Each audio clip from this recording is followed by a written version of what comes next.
Daar is hy. Dankie. Geliefdes, wat 'n voorreg. Wat 'n voorreg om weer vanoggend hier saam met julle te kuier. En ja, ek wil sommer net sê dankie. Voor ek dit doen, kom ek groet julle eers. Salama. Manaona. Akuriabe. Anianarna Jesusi Christi. Tiana Riu. Avia Madagaskar. Ek het jou nog gegroet in 3 dialekte van Malagasy. Manaona, Akuriabe en Salama. En ek het vir julle gesê, ek bring die seën van die kerk in Madagaskar saam na julle toe. Johan het gesê, die taal het hom so 'n bietjie teruggesit. Die taal het my ook 'n bietjie teruggesit in die begin. Dit het my so 3 jaar vir ons gevat om die taal regtig baas te raak en die kultuur baas te raak. Ek sê hierdie goed ter wille van nuwe intrekkers in die gemeente, mense wat nie weet van Hartenbos se bediening in Madagaskar nie. So vergun met die geleentheid as ek so 'n klein bietjie rondom die bediening praat, voordat ons by die woordbediening kom. Mense vra, in die tydjie wat ons hier is, het ek 'n paar keer die vraag gekry, hoe het julle in Madagaskar beland? Hoe het dit gekom dat julle in Madagaskar werk? Nou ek was heel my lewe in die militêr. Ek was 'n polisieman en in 'n baie gedissiplineerde struktuur gewerk. Maar ek het die pad heeltemal verloor. Toe ek op die einde van die dag my lewe vir Jesus gee, toe weet ek dat ek weet, ek het 'n roeping. Ek moet iets doen, maar ek weet nog nie wat nie. Nou toe is ek nou al 'n mooi stewige knaap, met 2 kinders, wat nou al diep in die hoërskool is. En so sê ek vir Tina, maar hoorie, ek weet, een of ander tyd gaan ons moet beweeg. Maar nou stoei ek hier met die Here, ek wil met hom bagen. Ek sê, ag Here, asseblief, my kinders is nog in die skool. Laat ek net eers my kinders hier deur sien, dan sit alraai, dan sal ek gaan. My huis is amper klaar betaal. Asseblief Here, my finansies is nog nie so lekker nie, ek kan nie. En so bagen ek met die Here. Dit kom so dat ek is op daai stadium in die Kaap gestasioneer, by die bestuursdienste afdeling van die Suid-Afrikaanse polisie, en nou ry ek het 'n redelike groot area wat ek bedien. Ek ry Beaufort West toe, om 'n vergadering daar by te woon, maar ek onthou bloed, ek het die leer vergeet by my huis in Brackenfell, en nou sly ek hier verby Brackenfell se kantoor, en ek gaan na teen Tygerberg koppie op, en toe ek daar opry, ek gesels met die Here al die pad, toe begin Piet Smit op die radio te sing, Here sal U my stuur, en ek weet, dis vir my, dis vir my. Kom by die huis, ek sê vir Tina, hoorie, ons moet gaan, dis tyd. Sy sê, jy's mal, jy gek geword. Ek sê, ek praat met jou later, ek ry nou Beaufort West toe. Ek het 'n feedback hier, iewerste van 'n mikrofoon wat anders. Sy bel al haar vriendinne. Sy sê, julle moet bid, die man het mal geraak. Ek sê, nee, ek kom weer aan by die huis, sê vrou, hoorie, dit het gebeur, en ek weet dat ek weet, ons tyd het aangebreek. Kort en die lang daarvan is, binne 2 weke, het ek nie meer 'n werk nie. Maar ek weet nog nie waartoe ek gaan nie. Ek sit by die huis vir 3 maande, en ons bid. En ek sê, Here, nou moet jy wys, jy het gesê ek moet gaan, nou. 'n vriend van my wat by YWAM betrokke was, kom kuier vir my, hy werk aan die Maldives. Hy kom aan by my, hy sê vir my, hoorie, Ek vertel hom, ek deel met hom, hy sê, maar hoekom gaan jy nie maar net eers na YWAM toe en sluit aan, en dan kyk ons hoe die ding daarvandaan loop. Ek sê, wat? Nou, jy weet, as jy na YWAM toe gaan, die eerste ding is die naam. Youth with a Mission. Dis waarvoor dit staan. Ek sê, ek is nie meer 'n jeug nie, man. Jene, ek is al 'n knaap van in die 40. Ek sê, dis nie vir my nie. En as jy nou by YWAM aansluit, dan moet jy nou 'n discipleship training school doen. Dat DTS, voordat jy enige iets verder kan. Ek sê, ek is nou al bietjie by dit verby, my kop is net so groot. Ek het al 4 jaar se teologiese studies agter my rug. Ek kan nie nou met 'n DTS. Tina sit 'n karringie aan my. Sy sê, man, kom ons gaan kyk net. Right, nou ry ek Meisenberg toe die volgende dag.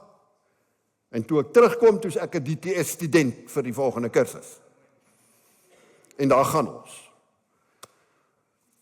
Die kursus is klaar, nou is daar uitreik Madagaskar toe, die YWAM leiers vra, julle twee is nou die oudstes. Wil julle nie vir ons hierdie groep jong mense vat Madagaskar toe nie? Right, nou gaan ons Madagaskar toe, maar ek moet ook nou maar eers gaan kyk, waar is Madagaskar? OK, nou het ek so 'n bietjie opgelees, maar nou gaan ons in die hoofstad Antananarivo. En ons het so 2 weke daar spandeer met die mense, om net eers 'n bietjie die kulture goedjies uit te kyk. En hier in die tweede week een oggend, vroegoggend, in my stilte tyd, toe sê die Here vir my, jy is in Madagaskar, want dit is jou plek waar ek jou wil hê. Ek sê, Here, het ek reg gehoor? Nou vat ons hierdie jong mense, nou moet ek dan sê, hulle is almal tussen 17 jaar oud en 26 jaar oud. En hulle kom almal uit 'n eerste wêreld konteks uit. Gaan ons nou bos toe met hulle. Ver in Belutserbina. Ek praat met die leier van YWAM in Madagaskar. Hy sê vir my, hoorie, ek wil jou net sê, jy wil nou soontoe gaan, maar ons het 'n span soontoe gestuur en daai mense het binne 'n week was hulle terug. Die mense het hulle weggejag. Ek sê, dis dit die plek waar ek moet wees. So beland ek nou in Belutserbina. En nou ons is so 'n week daaronder, nou vroeg ek met hierdie ding, ek moet vir hierdie vrou sê, ons moet Madagaskar toe kom. En kyk, dis nie die beste plek vir 'n vrou nie. Nou stap ons mark toe die oggend. Ons nou, vroegoggend moet jy maar roer, daar is nie verkoeling en sulke goeders nie. So jy moet by die mark kom, daar waar hulle die vleis ophang, en die goedjies inbring, en jy jou kossies kry vir die dag, en dan moet ek, vir die kosspan, moet ek nou die voorraadjies gaan koop. Nou stap ons die oggend, en ek sê vir myself, nou, nie langer nie, nou. Ek sê, hoorie, ek wil vir jou iets sê. Sy sê, ek wil vir jou iets sê. Ek sê, nie dit nie. Ek weet, sy gaan vir my sê, ek is nou moeg vir die ding, wil huis toe gaan. Ek sê, ja, praat toch maar. Sy sê, ek weet nou nie, hoe gaan jy reageer nie. Maar die Here het vir my gesê, ons moet terugkom Madagaskar toe. Prys die Here. 26 jaar later ons is nog altyd daar. Ek het huis toe gekom, die Here het die deure oopgemaak, my kinders is deur die skool, met voogouers, en ons het begin werk in Madagaskar. Dit is hoe ek in Madagaskar beland het. So nou weet julle hoe ons daar beland het. Hartenbos het 20 jaar terug betrokke geraak. Ons het uit die Kaap uit, ek het my huis in die Kaap verkoop en ek het 'n woonstelletjie hier onder gekoop. En so beland ons nou in Hartenbos en ek het vir David de Wet geken wat in die gemeente betrokke was. Hy was by my vorige gemeente in die Kaap en daardeur het ons die gemeente leer ken en toe was die ou dominee nog die jong dominee. En ek het vir Johan ontmoet en die Here het regtig ook in hierdie gemeente 'n verskriklike verskywing laat plaasvind. 'n groot verskywing. Ek kan onthou die sendingbediening in hierdie gemeente was regtig baie klein. En soos Johan vanoggend nou al laat deurskemer het en gesê het, 'n kerk se bestaansreg beteken mos nou hoe groot sy sendingbediening is. 'n Kerk wat se begroting, ek gaan waag om dit te sê, maar ek gaan dit sê. 'n Kerk wat se begroting, sy getuienisbegroting, kleiner is as enige ander begroting, het geen bestaansreg nie. Sy sending, sy getuienisbegroting, moet die grootste op die boeke wees. Want dit is die bestaan van die kerk. Dit is hoekom die kerk daar is. En dan gaan mense weer vir my gaan kwaad wees daarvoor. Maar ek gee nie om nie. Feite is feite. Goed, nou weet julle, ten minste hoe ek in Madagaskar beland het, daar het 'n klomp goed intussen tyd gebeur. Ja, ons kan baie lank daarmee besig wees, maar ons het nie die tyd daarvoor nie. Die pastorale sorgsentrum, ek wil gou daarby uitkom, wat ons gebou het. Hierdie gedagte rondom die sentrum het reeds in Bello posgevat, in my eerste 2 jaar wat ek daar was. Johan het net nou gesê, ons het vir 2 jaar lank in 'n tent gebly, en toe toe koop ek 'n stukkie grond daar, waarop so 2 slaapkamer huisie was, laat ons daarom ten minste net in 'n huis kan bly. Want toe wil my knieë ook nou nie meer in die 2-man tentjie op my knieë bly nie. Ek is nie bang vir kniewerkie, maar dit is nie so lekker nie. En in my kop het ek op hierdie stukkie grond 'n sendingstasie gesien. Met ander woorde, want ek het 'n mediese dokter gehad wat saam met my gewerk het op daai stadium. Ons het ook die mense medies bedien. En ek het vir myself 'n kliniek gesien, en ek het vir myself 'n skool gesien, en ek het vir myself 'n radiostasie en gesien. Nou al hierdie goedjies in my kop gehad. Maar dit is nie wat die Here beplan het nie.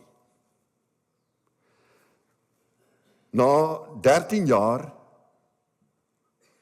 in Bello, toe die bediening nou regtig begine vloei, en ons al reeds 'n paar kerke aan die gang het, toe sê die Here vir my, nee, gaan suid. Dit het Johan net gesê. Maar hy het net geraak aan die storie. Ek wil vinnig vir jou net die res van die storie gee. Ek beklei met die Here, ek sê, Here, nee.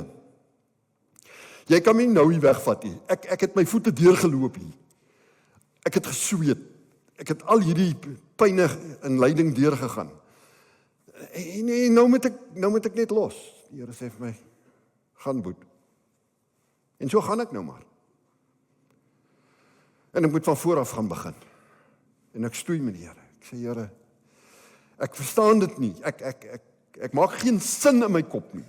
Maar ek sal dit maar doen. 'n jaar daarna, een oggend, vroegoggend, weer eens, toe ek stil raak, toe sê ek, Here, wil jy nie maar vir my sê, hoekom nie? En dit was vir my 'n skok. Die Here sê vir my, luister man, ek het jou uit Bello uitgevat, want jy het op die einde van die dag besig gewees om jou eie koninkryk te bou. Nie meer my koninkryk nie. Jy moet hierna toe gekom het, dat jy kan besig raak met my koninkryk. Ek sê, Here, ek het dit nie raak gesien nie. Ek is platgeslaan. Ek sal weer van voor af begin. God is getrou. Na 7 jaar vat hy my terug, Bello toe. En toe ek op die grond staan in Bello, toe sê ek, Here, wat moet ek hier doen?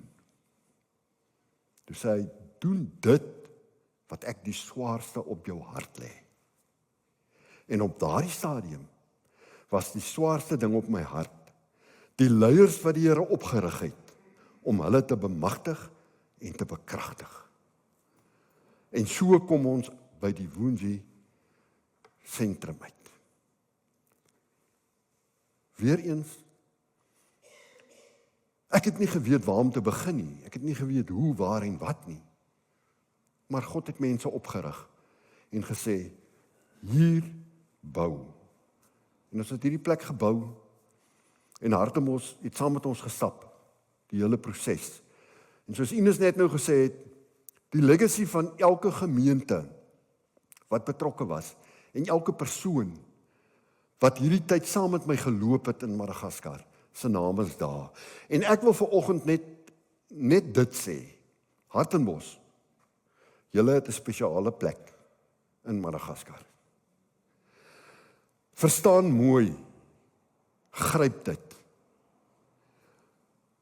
Die bediening in Madagaskar, wat God aan my en Tina opgedraai het, is julle bediening.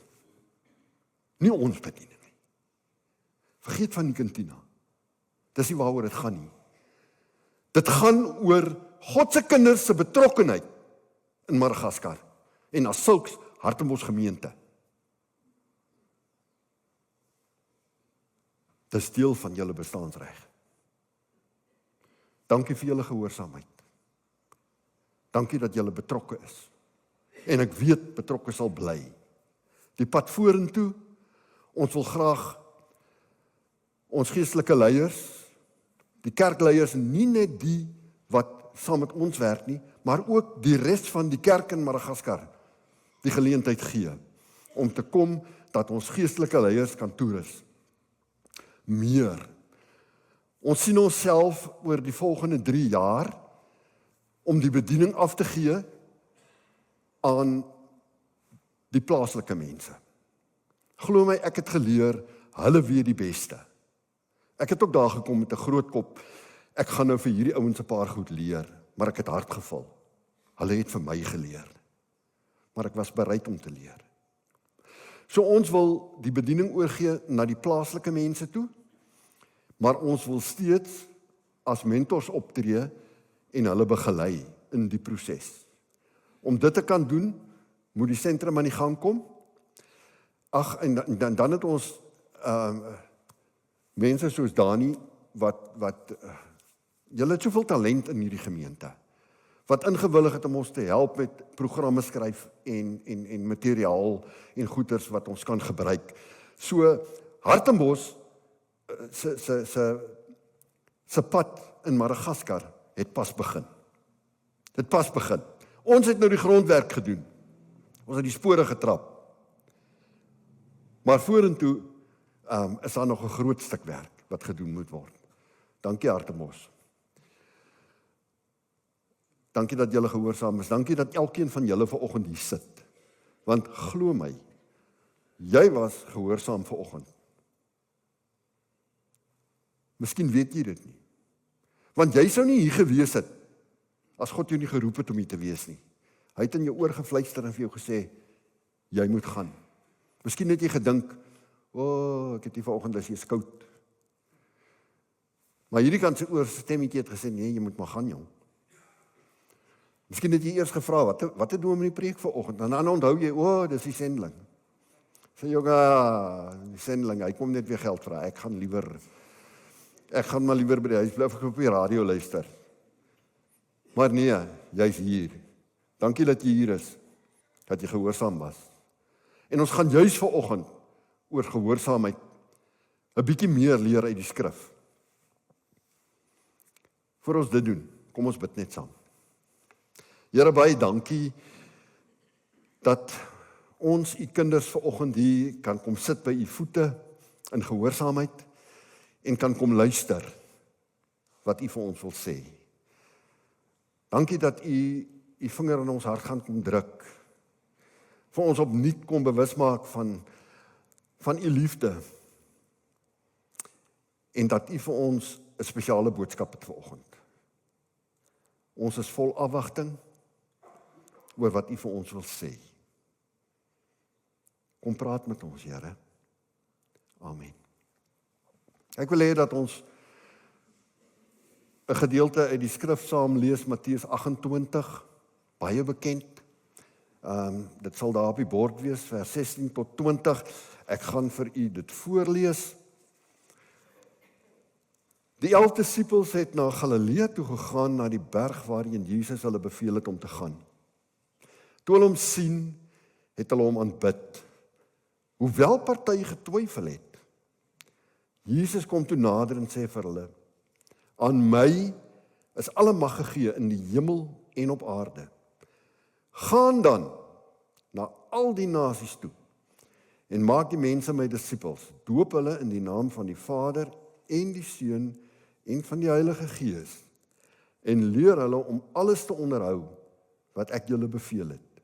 En onthou, ek is by julle al die dae tot die volëinding van die wêreld. Nou, Jesus verskyn aan sy disippels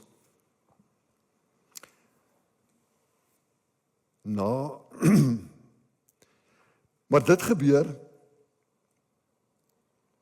in Jerusalem. Jesus sê vir die disippels, gaan Galilea toe. Ek gaan julle daar ontmoet.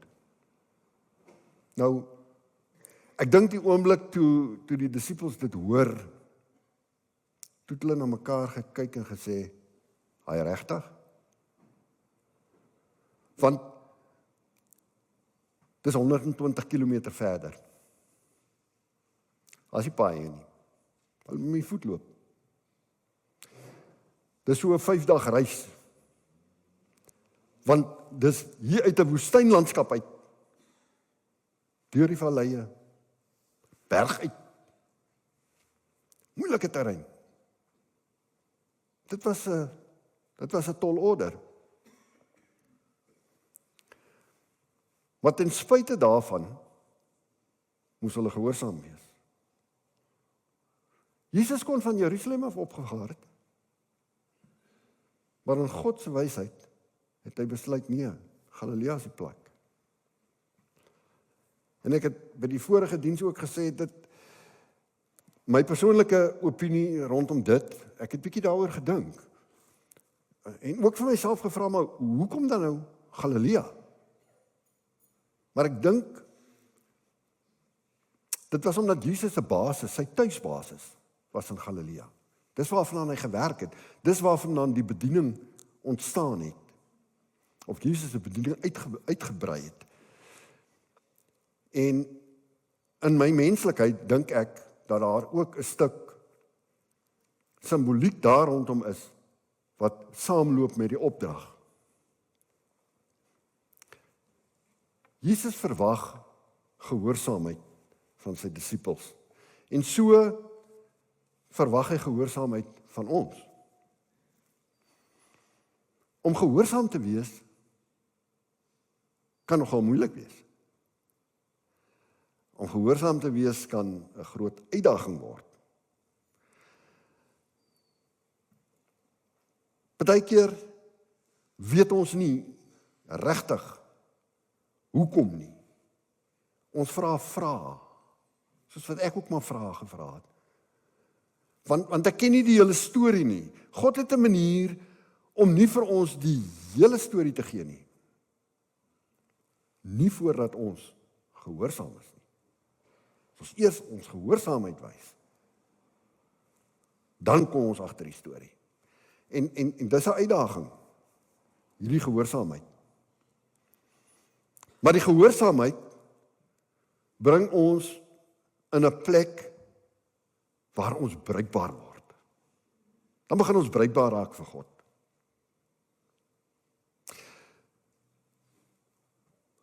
Die disippels moes gehoorsaam wees om uit te vind wat hulle toekoms is. Wat Jesus vir hulle in die mou gevoer het. Hoekom hulle daar moes gewees het.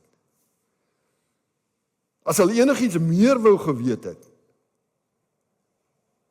dan moes hulle gehoorsaam wees. Hierdie gehoorsaamheid het hulle in 'n plek geplaas waar hulle gebruik kon word. En vir ons is dit dieselfde ding. Ons kom in 'n plek daarvan om gebruik te word. Die disippels het gehoor monumentale uitsprake wat hulle nie andersins sou gehoor het nie. Aan my is alle mag gegee, in die hemel en op die aarde. Gaan sit my bediening voort. Gaan doen, daar waar ek opgehou het. Gaan doen. Gaan word my ambassadeurs. Gaan na al die mense toe, al die volke. Bring hulle na my toe. Wanneer ons gehoorsaam is, kom ons in 'n plek dat God ons kan gebruik. Om sy ambassadeurs te wees. Om deel te wees, om alle mense na hom toe te bring. As ons nie gehoorsaam was nie, dan sal ons nie hierdie geleenthede kry nie. Dan sal ons nooit in staat wees om goed te kan doen wat ons andersins nooit sou kon doen nie.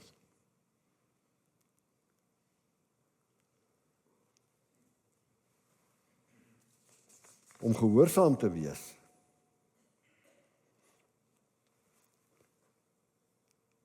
is deel van God se plan. Jesus ontmoet ons wanneer ons gehoorsaam is. Die disippels was gehoorsaam. Hy het hulle ontmoet. As hulle hom weer wou sien, moes hulle gehoorsaam wees, hulle moes gaan. Andersins sou hulle hom nie weer sien nie. En so sou hulle nie geweet het wat hulle moes doen nie. My vriend, my vriendin, ons sal nooit die volle krag van Jesus in ons eie lewens ervaar as ons nie gehoorsaam is nie. As ons Jesus beter wil leer ken, moet ons gehoorsaam wees. Want die sleutel tot God se plan vir ons lewens is gehoorsaamheid. En nou kan ek vir jou vanoggend net laat met die vraag. Ken jy God se plan vir jou lewe? Amen. Here, baie dankie dat U vanoggend weer vir ons opnuut kom bewus maak het hoe belangrik gehoorsaamheid is. En ons kom bely maar vanoggend, Here, dat ons nie altyd gehoorsaam is nie. Vergewe ons dit. Maar help ons dat ons sal terugkyk en sal weet waar ons ongehoorsaam was. En as ons vorentoe kyk met gehoorsaamheid, U sal volg.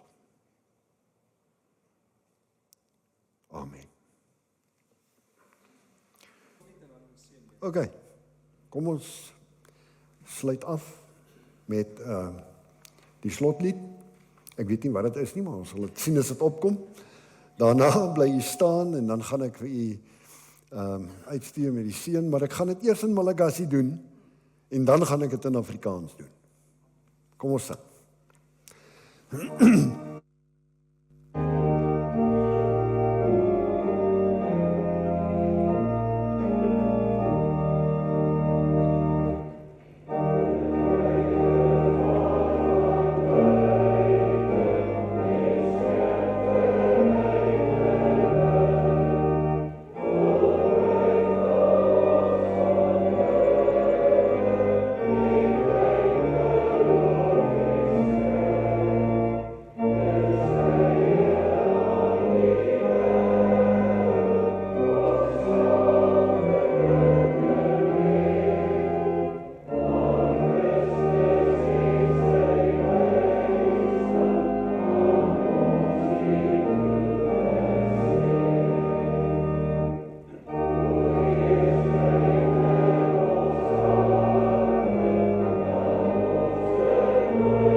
Zanneke Mandriamante van Hartenbos.